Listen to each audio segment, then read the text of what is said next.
My Doctor, brought to you in association with Kaula, flavoring your moments. Hair fixing രംഗത്തെ വിശ്വസ്ത നാമം gate വേ വ്യൂമൻസ് ഇനി കൊല്ലം നഗരത്തിനും സ്വന്തം. സമൂഹത്തിൽ മാന്യതയും ഉയർന്ന ശമ്പളവും ഉടനടി ജോലിയുമാണ് ആവശ്യമെങ്കിൽ മൂന്നാർ കേറ്ററിംഗ് കോളേജിൽ ചേരണം. Munnar catering college, truly international.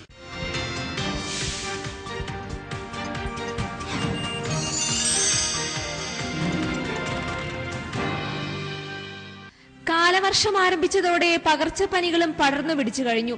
ഡെങ്കിപ്പനി, എലിപ്പനി, H1N1, മഞ്ഞപ്പിത്തം, ടൈഫോയിഡ് തുടങ്ങി നിരവധി മാരക രോഗങ്ങളാണ് സംസ്ഥാനത്ത് പടർന്നു പിടിച്ചിരിക്കുന്നത്. 10,000-കണക്കിന് ആളുകൾ രോഗബാധിതരായി കഴിഞ്ഞു. ഡെങ്കിപ്പനിയും എലിപ്പനിയുമെല്ലാം ആന്തരാവയവങ്ങളെ ബാധിച്ച് രോഗിയെ ഗുരുതരാവസ്ഥയിലെത്തിക്കുന്നു.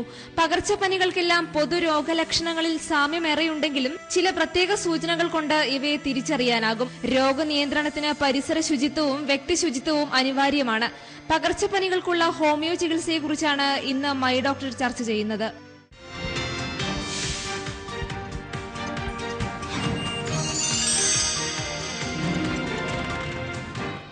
നമസ്കാരം. മൈ ഡോക്ടറിലേക്ക് എല്ലാ പ്രേക്ഷകർക്കും സ്വാഗതം. മഴക്കാല പനികളും ഹോമിയോപ്പതിയും എന്ന വിഷയമാണ് ഇന്ന് മൈ ഡോക്ടർ ചർച്ച ചെയ്യുന്നത്. ഈ വിഷയത്തിൽ നമ്മുടെ അതിഥിയായി എത്തിയിട്ടുള്ളത് ഗവൺമെന്റ് ഹോമിയോ ഡിസ്പെൻസറി പേരാവൂരിലെ chief medical officer doctor G ശിവരാമകൃഷ്ണനാണ്. ഡോക്ടർ സ്വാഗതം. ഇപ്പോൾ സജീവമായി നിൽക്കുന്ന ഒരു വിഷയമാണ് പകർച്ചപ്പനി. വിവിധതരം പനികളാണ് നമ്മൾ ദൈനംദിന വിഷയമായി കണ്ടുകൊണ്ടിരിക്കുന്നത്.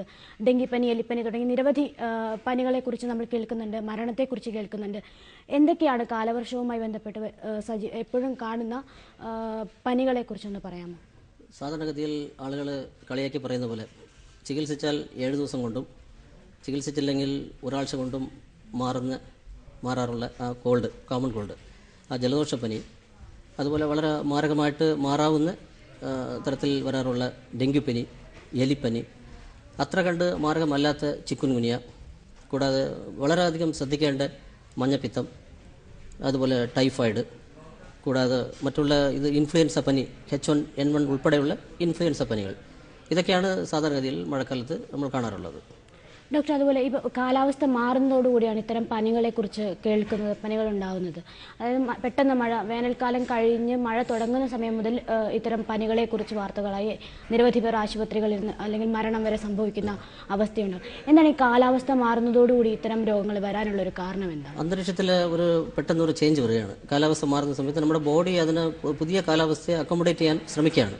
അപ്പോൾ അങ്ങനെ ഒരു ചേഞ്ച് ഓവറിലേക്ക് വരുന്ന ഒരു കാലതാമസം ഉണ്ടല്ലോ, ആ കാലതാമസം ബോഡി അതിനൊരു വൈറ്റാലിറ്റിയിൽ ചെറിയൊരു വിള്ളൽ വന്നിട്ട് വൈറ്റാലിറ്റിയിൽ കുറവ് വന്ന് അപ്പോൾ അതിന് ഈ രോഗങ്ങൾ ഉണ്ടാക്കാൻ കാരണക്കാരായിട്ടുള്ള രോഗാണുക്കൾ കടന്നുകൂടാനുള്ള ഒരു സാഹചര്യം ഇവിടെ ഉണ്ടാകുകയാണ്.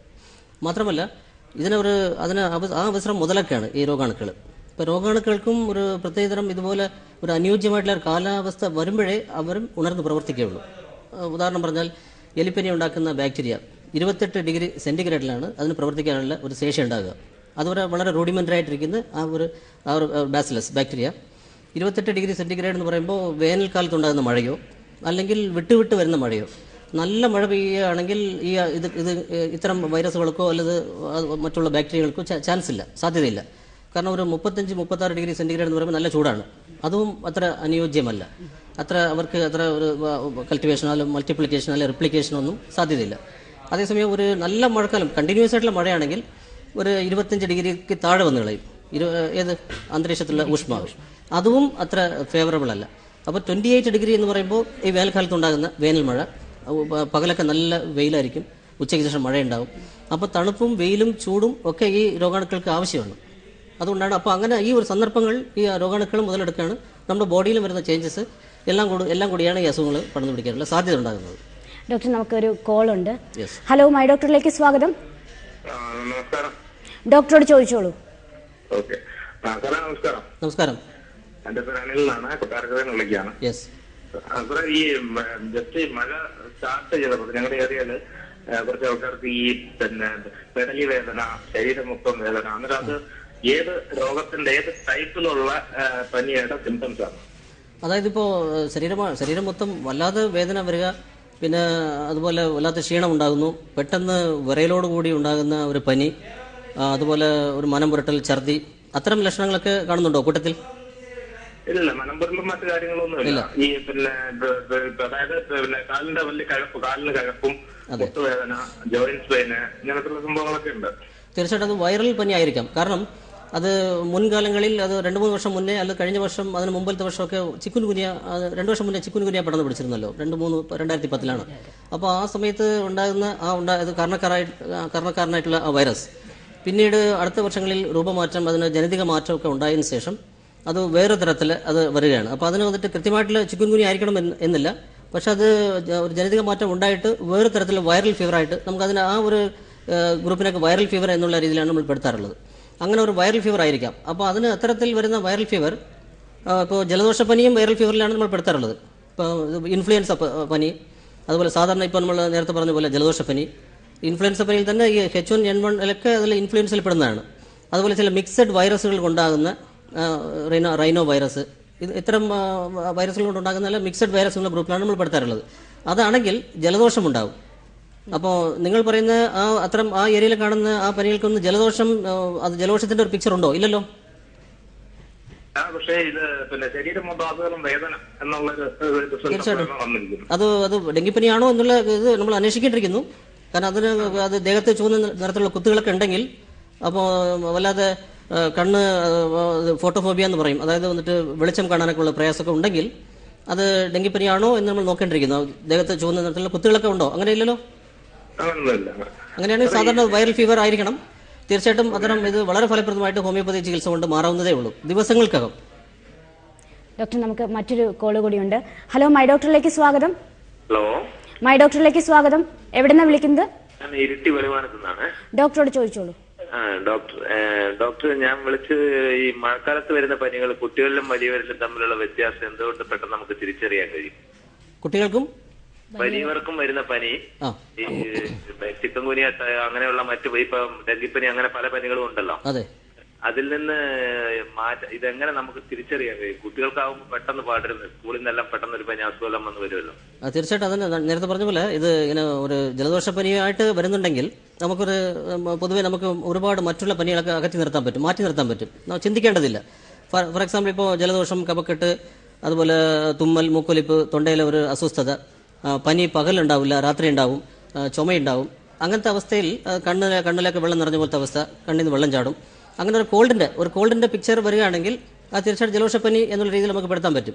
അപ്പോൾ മിക്കവാറും ഈ മഴക്കാലത്ത് വരുന്നതെല്ലാം ഒരു ഭൂരിഭാഗം കേസുകളും ജലദോഷപ്പനിയായിട്ടാണ് വരുന്നത്. അപ്പോൾ കുട്ടികൾക്ക് അത് തീർച്ചയായിട്ടും അത്തരം പനികൾ വരുമ്പോൾ അവരെ സ്കൂളിൽ പറഞ്ഞയക്കാനേ പാടില്ല. കാരണം അത് മറ്റുള്ള കുട്ടികൾക്ക് പകരുകയും ആ കുട്ടികൾ അവരുടെ വീടുകളിൽ എത്തിക്കുകയും അങ്ങനെ ഒരുപാട് ആളുകൾക്ക് അത് പകരാൻ ഇടയാകുന്നതുകൊണ്ട് ഒരു ജലദോഷം വന്നാൽ തന്നെ കുട്ടികളെ സ്കൂളിൽ പറഞ്ഞയക്കാൻ പാടില്ല എന്ന് നമ്മൾ പറയാറുണ്ട്. പിന്നെ നിങ്ങൾ പറഞ്ഞ ഇത് വലിയ ആൾക്കാർക്കും കുട്ടികൾക്കും തിരിച്ചറിയാന്നുള്ള അങ്ങനെ ഒരു ഇതില്ല. ഇപ്പൊ പറഞ്ഞ ഈ പനികളെല്ലാം തന്നെ കുട്ടികൾക്കും വരാം, വലിയ ആൾക്കാർക്കും വരാം. തിരിച്ചറിയുക എന്നുള്ള ഒരു വിഷയം വരുന്നില്ല. അത് നമ്മൾ പനിയാണ് തിരിച്ചറിയേണ്ടത്. അത് ഡെങ്കിപ്പനിയാണോ, എലിപ്പനിയാണോ, അല്ലത് ചിക്കൻ ഗുനിയാണോ, ഇൻഫ്ലുവൻസ വിഭാഗത്തിൽപ്പെട്ട പനികളാണോ, അല്ലെങ്കിൽ വന്നിട്ട് ടൈഫോയിഡ് ആണോ, മഞ്ഞപ്പിത്തമാണോ? മഞ്ഞപ്പിത്തം ഹെപ്പറ്റൈറ്റിസ് എ, ഇ എന്നുള്ള ആ വൈറസുകൾ കൊണ്ടാണ് വരുന്നത് ഈ മഴക്കാലത്ത്. ബി, സി, ഡി, ഇ ഒക്കെ വരുന്ന നമ്മൾ ഈ മഴക്കാലത്ത് അത്ര പ്രതീക്ഷിക്കുന്നതല്ല, അത്തരത്തിൽ വരുന്നതല്ല. ഡോക്ടർ, നമുക്ക് മറ്റൊരു കോള് കൂടിയുണ്ട്. ഹലോ, മൈ ഡോക്ടറിലേക്ക് സ്വാഗതം. ഹലോ, മൈ ഡോക്ടറിലേക്ക് സ്വാഗതം. എവിടെന്നാ വിളിക്കുന്നത്? ഡോക്ടറോട് ചോദിച്ചോളൂ. ഹലോ സർ, ഞാൻ തിരുവനന്തപുരം വിളിക്കുകയാണ്. ഡോക്ടറോട് എനിക്ക് കാര്യം ചോദിക്കാനുണ്ട്. അതായത് പിന്നെ ഡെങ്കിപ്പനി ബാധിച്ച ഒരു നമ്മുടെ ഒരു സിസ്റ്റർ ഉണ്ട്. ചോദിക്കണം. ചോദ്യം എന്താണ്? അതെ, അവർക്ക് വന്നിട്ട് ഈ ഹോമിയോ ചികിത്സ ഫലപ്രദമാകുമ്പോ ഒഴിതൊക്കെ മാറിയിട്ടുണ്ട്, പക്ഷെ കാലിലെ ചൊറി അത് ഇതൊക്കെ ഒന്നും പോയിട്ടില്ല. ഡെങ്കിപ്പനി വന്നിട്ട് ചൊറിയൊക്കെ വന്നിട്ടുണ്ടെന്നോ? ഏതായാലും നിങ്ങൾ ചോദിക്കുന്നത് ഡെങ്കിപ്പനിക്ക് ഹോമിയോപ്പതിയുടെ പ്രസക്തി എന്താണ്, ചികിത്സയുടെ സംവിധാനം എന്താണ് എന്നുള്ളതായിരിക്കണം. തീർച്ചയായിട്ടും ഏത് പനിയായാലും, ഡെങ്കിപ്പനി ആയാലും, എലിപ്പനി ആയാലും, ചിക്കൻ ഗുനിയ ആയാലും, ടൈഫോയിഡ് ആയാലും, മഞ്ഞപ്പിത്തം, അതുപോലെ ഇൻഫ്ലുവൻസ പനിയൊക്കെ ആദ്യം ഒരു പനിയായിട്ടാണ് വരുന്നത്. ഇപ്പോൾ ടൈഫോയിഡൊക്കെ വന്നിട്ട് ടൈഫോയിഡ് ആണ് എന്ന് നമുക്ക് സ്ഥിരീകരിക്കണമെങ്കിൽ ഒരു 6 ദിവസം എടുക്കും. 6 ദിവസം കഴിഞ്ഞാൽ ആന്റിബോഡീസ് ബ്ലഡിൽ വരുന്നതുകൊണ്ട് നമുക്കത് സ്ഥിരീകരിക്കാൻ കഴിയുള്ളൂ. അതുപോലെ ഓരോ പനികൾക്കും കുറച്ച് താമസമുണ്ട്. ഇപ്പോൾ ജാപ്പനീസ് എൻസെഫലൈറ്റിസ് എന്ന് പറയുന്ന ഈ മസ്തിഷ്ക ജ്വരം, അതാണെങ്കിൽ പെട്ടെന്ന് നമുക്ക് മനസ്സിലാക്കാൻ പറ്റും. അപ്പോൾ അതിൽ തലച്ചോറ് ബാധിക്കുന്നതുകൊണ്ട് അതിൻ്റെതായിട്ടുള്ള സിംറ്റംസ് പെട്ടെന്ന് കാണാൻ കഴിയുന്നതുകൊണ്ട് നമുക്കത് ആ ഒരു തീരുമാനത്തിൽ എത്താൻ പറ്റും. മറ്റുള്ള പനികളൊക്കെ നമുക്ക് 2-3 ദിവസം ടൈം ഉണ്ടല്ലോ. അതിന് ആ 2-3 ദിവസം ടൈം എന്ന് പറയുമ്പോൾ അത് ഏത് പനി ആയിക്കോട്ടെ, ആ തുടക്കത്തിലെ ഇപ്പോൾ ഹോമിയോപ്പതി ചികിത്സ തേടുകയാണെങ്കിൽ അതിൻ്റെ ഡ്യൂറേഷൻ വളരെ കുറയാണ്. അത് സെക്കൻഡറി കോംപ്ലിക്കേഷൻസിലേക്ക് പോകാതെ അതിന് സഹായിക്കുകയാണ്. ഇപ്പോൾ ഡെങ്കിപ്പനിയുടെ കേസിൽ അത് ഇപ്പോൾ വരുന്ന ഒരു നല്ല ഒരു ശതമാനം, ഒരു 60-70% കേസുകളും സാധാരണ ഡെങ്കു ഫീവർ ആയിട്ടാണ് വരിക, ക്ലാസിക്കൽ ഡെങ്കു ഫീവർ. അപ്പോൾ അതിൽ ബാക്കിയുള്ള അതിനുശേഷം സെക്കൻഡറി ആയിട്ട് ഡെങ്കു ഹെമറേജിക് ഫീവർ വന്നാൽ, അതായത് രക്തസ്രാവം എടുക്കുന്ന ഡെങ്കി വരുമ്പോഴാണ് നമ്മൾ വളരെയധികം ഭയക്കേണ്ടതും. അത്തരം കേസുകൾ തീർച്ചയായിട്ടും വന്നിട്ട് കുറച്ചുകൂടി സൗകര്യങ്ങളുള്ള ആധുനിക ഒരുപാട് ഫെസിലിറ്റീസ് ഒക്കെ ഉള്ള ഹയർ സെന്ററുകളിൽ നമ്മൾ റെഫർ ചെയ്യാറുള്ളതാണ് പതിവ്. കാരണം അതിലൊരു 1% ആളുകൾക്ക് ഡെങ്കു ഷോക്ക് സിൻഡ്രോം ഉണ്ടായിട്ട് ചിലപ്പോൾ മരണം വരെ സംഭവിച്ചേക്കാം എന്നുള്ളതുകൊണ്ട് വളരെയധികം വളരെ ശ്രദ്ധ അതിൽ ചെലുത്താനുള്ളതുകൊണ്ട് തീവ്ര പരിചരണ വിഭാഗത്തിലേക്ക് നമ്മൾ പറഞ്ഞയക്കുന്നതാണ് പതിവ്. അത്തരം ഡെങ്കു ഹെമറേജിക് ഫീവർ ആയിട്ട് മാറുന്ന അവസ്ഥ നമ്മൾ കാണുകയാണെങ്കിൽ. അപ്പോൾ ഡെങ്കു ഫീവർ എന്ന് പറയുന്നത് തീർച്ചയായിട്ടും ഹോമിയോപ്പതി മരുന്ന് കൊണ്ടും യാതൊരു സംശയമില്ലാത്ത രീതിയിൽ വളരെ ഷോർട്ട് ഡ്യൂറേഷനിൽ നമുക്ക് ഫലപ്രദമായി നേരിടാൻ പറ്റും. 2003 അങ്ങനെ ഒത്തരം ലക്ഷക്കണക്കിലെ കേസുകൾ നമ്മൾ നേരിട്ടതുമാണ്. ഡോക്ടർ, നമ്മൾ നേരത്തെ പറഞ്ഞ ഒരു കോളറോട് പറഞ്ഞ പോലെ ഈ സാധാരണ ജലദോഷപ്പനിയെയും മാരകമായ രോഗങ്ങളെയും തിരിച്ചറിയാൻ, അത് പലപ്പോഴും വെറും ജലദോഷപ്പനിയാണെന്ന് കരുതുന്നതായിരിക്കും പലപ്പോഴും മരണത്തിന് വരെ ഇടയാക്കുന്ന മാരകമായ രോഗങ്ങളിലേക്ക് എത്തുന്നത്. ഇതെങ്ങനെ തിരിച്ചറിയാൻ കഴിയുമെന്നൊന്ന് വിശദീകരിക്കാമോ? നമ്മൾ ജലദോഷപ്പനി പറ്റി പറഞ്ഞിരുന്നല്ലോ, അത് ആദ്യമേ നമ്മൾ തുടങ്ങിയത്. അത് അത്ര നിസ്സാരമായിട്ട് അങ്ങനെ എടുക്കാനും പറ്റില്ല. കാരണം ജലദോഷപ്പനി വന്നിട്ട് പിന്നീട് ന്യൂമോണിയ വരാം, ചെസ്റ്റ് ഇൻഫെക്ഷൻ വരാം, lower respiratory upper respiratory infections ഒക്കെ വരാം. അപ്പോൾ അത് വളരെ റയറായിട്ട് വരുന്നതാണ്. അപ്പോൾ ജലദോഷപ്പനി വളരെ ക്ലിയർ ആയിട്ട് ജലദോഷത്തിൻ്റെ പിക്ചർ ഉണ്ടാകും. ഞാൻ കുറച്ച് മുമ്പ് പറഞ്ഞ പോലെ ജലദോഷം, മൂക്കൊലിപ്പ്, തുമ്മൽ, കപ്പ്, അത്ര ഒരു വളരെ സിമ്പിളായിട്ട് പനി, ചെറിയ പനി ഉണ്ടാവുള്ളൂ. രാത്രി പനി കൂടും, പകൽ പനി കുറവായിരിക്കും. കുട്ടികളൊക്കെ ആണെങ്കിൽ പകലൊക്കെ കളിച്ച് നടക്കും, രാത്രി വളരെയധികം ചുരുണ്ട് കിടക്കും. അപ്പോൾ അത്തരത്തിലുള്ള പനി നമുക്ക് പിക്ചർ വളരെ വ്യക്തമാണ് ജലദോഷപ്പനി. അങ്ങനെ ജലദോഷപ്പനിയായിട്ട് വരികയാണെങ്കിൽ ഉറപ്പായിട്ടത് ചിക്കുൻ ഗുനിയ അല്ല, ടൈഫോയിഡ് അല്ല, മഞ്ഞപ്പിത്തമല്ല, എലിപ്പനിയല്ല എന്ന് നമുക്ക് തീരുമാനത്തിലെത്താം. പക്ഷേ ജലദോഷപ്പനിയിൽ നമുക്ക് ഇൻഫ്ലുവൻസ് പെടുത്തണം. ഇൻഫ്ലുവൻസ പനിയും ജലദോഷവുമായിട്ടൊക്കെ ആ പിക്ചറാണ് കാണാറുള്ളത്. ചിലപ്പോൾ അത് റണ്ണിങ് നോസ് ആകാം, ചിലർക്ക് റണ്ണിങ് നോസ് ഉണ്ടാവില്ല. അപ്പോൾ എനിവേ ആ ഒരു H1N1 ആണോ? അപ്പോൾ അതിനിപ്പോൾ ഇൻഫ്ലുവൻസ് എന്ന് പറയുമ്പോൾ ഒരു പനി എന്ന് പറയുമ്പോൾ വളരെ തീവ്രത ഉണ്ടാവും. തുടക്കത്തിൽ തന്നെ വളരെ തീവ്രത ഉണ്ടാകും, വളരെ വ്യക്തമായുള്ള സിംറ്റംസ് ഒക്കെ ഉണ്ടാകും. തൊണ്ടയിൽ വല്ലാതെ ഒരു അസ്വസ്ഥത ഉണ്ടാകും, ശ്വാസം വളരെ പ്രയാസമുള്ള ശ്വാസകോശത്തെ സംബന്ധിച്ച് ഒരു ഡിസ്ട്രെസ് ഉണ്ടാകും. അതുകൂടാതെ മറ്റുള്ള ഭയങ്കര അസഹ്യമായിട്ടുള്ള ക്ഷീണമുണ്ടാകും. പിന്നെ ബോഡി പെയിൻ വളരെ കൂടുതലായിരിക്കും, വളരെ എക്സ്ട്രീം പ്രോസ്റ്റേഷൻ എന്ന് പറയും, വളരെയധികം ക്ഷീണമുണ്ടാകും. അപ്പോൾ അതിൻ്റെ പിക്ചർ കാണാൻ പറ്റും. ത്രോട്ട് സ്വാബൊക്കെ എടുത്ത് നോക്കുമ്പോൾ അത് H1N1 ആണോ എന്നുള്ളത് നമുക്ക് തീരുമാനത്തിലെത്താൻ പറ്റും. അപ്പോൾ മറ്റുള്ള പനികൾക്ക് ഈ ജലദോഷത്തിൻ്റെ പിക്ചർ ഇല്ല. ഏത് ടൈഫോയിഡ്, അതുപോലെ മഞ്ഞപ്പിത്തം, എലിപ്പനി, ഡെങ്കിപ്പനി അതിനൊന്നും ഈ ജലദോഷത്തിൻ്റെ പിക്ചർ ഇല്ല. അപ്പോൾ നമുക്കത് അങ്ങനെ ക്ലാസിഫൈ ചെയ്യാൻ പറ്റും. എന്ന് പറഞ്ഞ് ജലദോഷമുള്ള ആൾക്ക് ഇതൊന്നും വന്നുകൂടാ എന്നല്ല. ഇത് രണ്ടും ഒരുമിച്ച് ചിലപ്പോൾ വരാം, വളരെ അപൂർവമായിട്ട്. അല്ലെങ്കിൽ ജലദോഷം മാറിക്കഴിഞ്ഞിട്ട് ഒരേ സമയത്ത് കാണാറില്ല. ജലദോഷം മാറിക്കഴിഞ്ഞ ശേഷം ചിലപ്പോൾ ഡെങ്കിപ്പനി വരാം. അത് ജലദോഷം വന്നതുകൊണ്ട് ഞാൻ അതിൽ നിന്നൊക്കെ രക്ഷപ്പെട്ടു എന്ന് പറയാൻ പറ്റില്ലല്ലോ. ഇങ്ങനെ ക്ലിയർ ക്ലാസിഫിക്കേഷൻ നമുക്ക് ചെയ്യാൻ പറ്റും. ഡോക്ടർ, നമുക്ക് മറ്റൊരു കോൾ കൂടിയുണ്ട്. ഹലോ, മൈ ഡോക്ടറിലേക്ക് സ്വാഗതം. ഹലോ, മൈ ഡോക്ടറിലേക്ക് സ്വാഗതം. എവിടെന്നാ വിളിക്കുന്നത്? ഞാൻ കൊല്ലത്തുനിന്നാ. ഡോക്ടറോട് ചോദിച്ചോളൂ. ഹലോ. യെസ് ഡോക്ടർ, ഞാൻ കൊല്ലത്തുനിന്ന് ഹരിയ. പറയണം. എനിക്ക് 5-6 ദിവസം കൊണ്ട് എനിക്ക് ജലദോഷവും പനിയും പോലെയൊക്കെ ഇരുന്നു. ഞാൻ ഡോൾ മേടിച്ച് കഴിക്കായിരുന്നു. എന്ത് മേടിച്ച് കഴിച്ചു? ഡോളെന്ന് പറഞ്ഞ മെഡിക്കൽ സ്റ്റോർ ചെന്ന് പറഞ്ഞു അങ്ങനെ എനിക്ക് പനിയും ജലദോഷമൊക്കെ ഉണ്ടെന്ന് പറഞ്ഞു. അങ്ങനെ ഡോൾ മേടിച്ച് ഞാൻ കഴിച്ചു. അപ്പം അത് കുറഞ്ഞില്ല. 2 ദിവസം, ഒരു ദിവസം ആദ്യ ദിവസം ഒരുമാതിരി ഇരുന്നു. പിന്നെ പിറ്റേ ദിവസം ഞാൻ പിന്നെ ഗുളിക കഴിച്ചു. കാലത്തും വൈകുന്നേരം 2 ഗുളിക കഴിച്ചു. ഇന്ന് 3 ദിവസമായി. ഇനിയിപ്പം വേറെ ഡെങ്കിപ്പനി വല്ലതും ആണോ എന്നൊരു സംശയമുണ്ട്. ജലദോഷമുണ്ടോ? ജലദോഷം, ചെറിയ മൂക്കൊലിപ്പ് ചെറുതായിട്ടുണ്ട്. ഞാനിപ്പോൾ കുറച്ച് മുമ്പ് പറഞ്ഞിരുന്നു, ജലദോഷമായിട്ടുള്ള ഒരു പിക്ചർ ഡെങ്കിപ്പനിക്ക് ഇല്ല എങ്കിലും അസഹ്യമായിട്ടുള്ള ശരീരവേദനയുണ്ട്, വെളിച്ചം നോക്കാനൊക്കെ പ്രയാസമുണ്ട്, പിന്നെ വല്ലാത്ത പ്രോസ്റ്റേഷൻ, ക്ഷീണമുണ്ട്, മനംപുരട്ടൽ, ഛർദിയുണ്ട്, ദേഹത്തിൽ ചുവന്ന കുത്തുകളുണ്ട് എങ്കിൽ അത് സംശയിക്കാം. പക്ഷേ നിങ്ങൾ ചെയ്തത് ഏതായാലും ഒരു കാര്യം വളരെ തെറ്റായിട്ടുള്ള ഒരു കാര്യമാണ്. നിങ്ങൾ ഏത് മരുന്ന് വേണമെങ്കിലും സ്വീകരിക്കാം.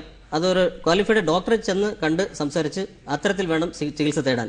സ്വന്തമായിട്ട് നിങ്ങൾ ഒരു ചികിത്സ തേടുന്നത് എപ്പോഴും അത് അപകടകരമായിരിക്കും. ഏത് ചികിത്സ ആയിക്കോട്ടെ, ഇപ്പം ആളുകൾക്ക് തിരഞ്ഞെടുക്കാം. അലോപ്പതി ആണെങ്കിൽ അലോപ്പതി ചെയ്യാം, ഹോമിയോപ്പതി ചെയ്യാം, ആയുർവേദ, സിദ്ധ, യുനാനി എല്ലാ ചികിത്സയും നമുക്ക് ആവശ്യമാണ്. മാനവരാശിക്ക് എല്ലാ ചികിത്സയും വളരെയധികം അത്യന്താപേക്ഷിതമാണ്. എല്ലാ ചികിത്സയും ഓരോ ചികിത്സയ്ക്ക് അതിൻ്റെതായിട്ടുള്ള മെറിറ്റ്സ് ഉണ്ട്, ലിമിറ്റേഷൻസ് ഉണ്ട്. അപ്പോൾ അതിലൊന്നും നമുക്ക് തർക്കമില്ല. പക്ഷേ നിങ്ങൾ മരുന്ന് കഴിച്ചതിൽ തെറ്റില്ല, പക്ഷേ നിങ്ങളായിട്ട് കഴിച്ചത് തെറ്റാണ്. ഡോക്ടർ, നമുക്കിനി സംസാരിക്കാനുള്ളത് വൈറൽ ഫീവറിനെ കുറിച്ചും ഹോമിയോ ചികിത്സകളെ കുറിച്ചും ഒക്കെയാണ്. അതിനു മുമ്പ് നമുക്കൊരു ഇടവേളയിലേക്ക് പോയിട്ട് വരാം. മൈ ഡോക്ടറിൽ ഒരു ഇടവേള.